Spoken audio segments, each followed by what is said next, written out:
we are being joined by Adele Nazarian from Washington, D.C. She is a media fellow at Gold Institute for International Strategy. Thank you so much for joining us, Adele, and welcome back to WION.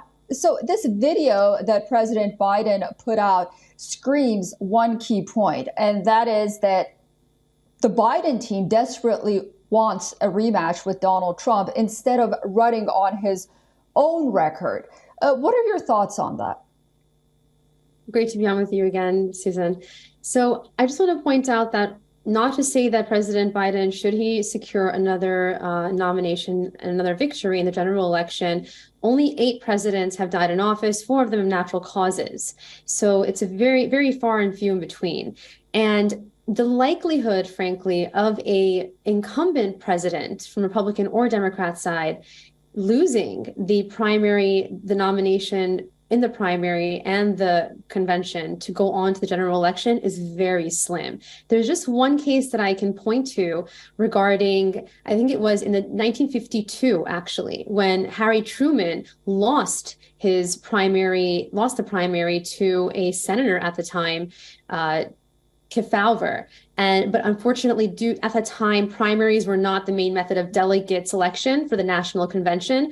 And Kefauver ended up not winning to he lost to someone named John Sparkman, who ended up going on to lose to Eisenhower. But it's very, very rare for a incumbent president, again, to lose the primary. And I think that if this is the case, which it likely is, that President Biden will secure the nomination for the general election. Whether or not it's President Trump, that remains to be seen.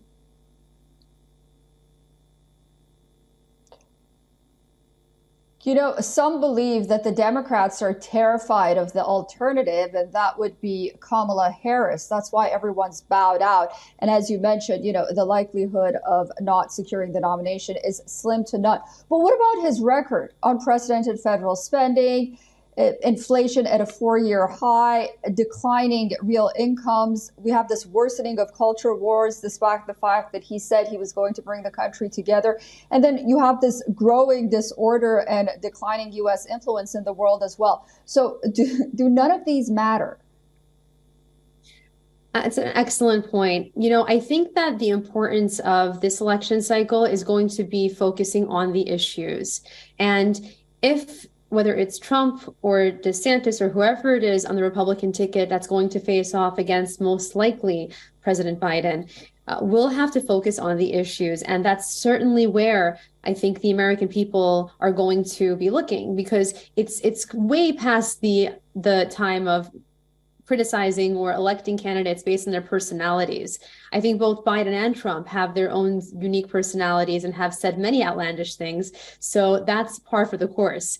But truly, it's going to boil down to which candidate is going to be able to bring the country together, as opposed to just saying it and in fact implementing policies to divide the country further, and who's going to be able to help, frankly, America's reputational damage that has been suffered on the global scale, which the economy also will directly be impacted by.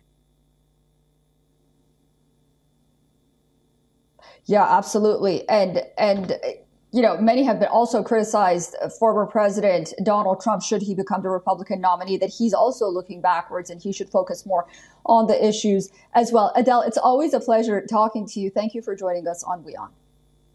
Thank you. Pleasure is mine.